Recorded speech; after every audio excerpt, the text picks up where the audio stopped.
For my spider web, I am using 3 strands out of the 6 strands of embroidery floss. I tap it, see where it naturally divides, and then I divide it 3 and 3. Then I thread my needle and the other end I'm going to knot.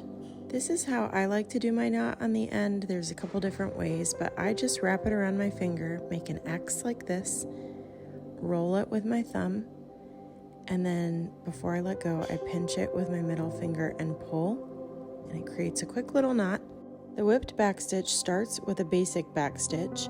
We come up at the top of the line and make a small stitch and go back down through the fabric. Now you're going to skip the same amount of space, come up through the fabric, and go back into the last hole of the previous stitch.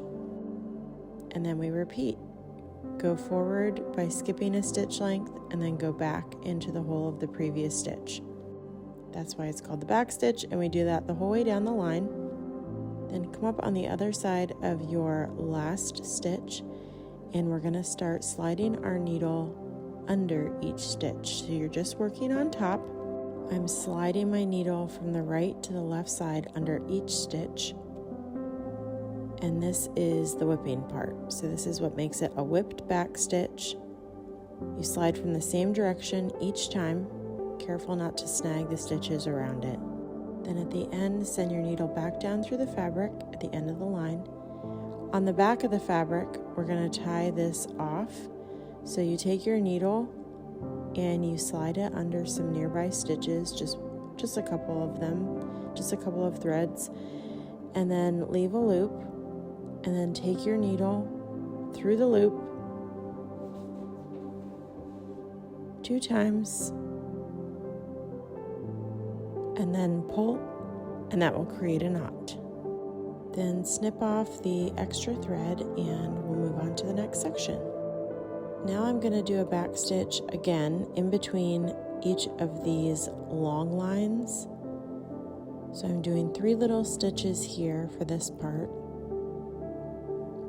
In the back stitch again.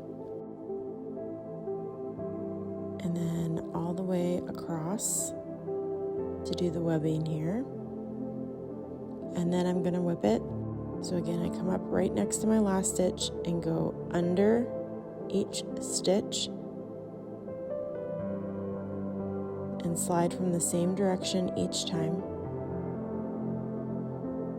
And this creates a nice smooth line. You could see my back stitch wasn't exactly lined up smoothly, but by doing this whipped stitch, it smooths out the line so you can't see the individual stitches. Each time you come to an intersection, you're going to send your needle down through the fabric and then bring it up on the other side of that long line. And this will help to create sharp corners between each section of the web. Stay tuned for part 2.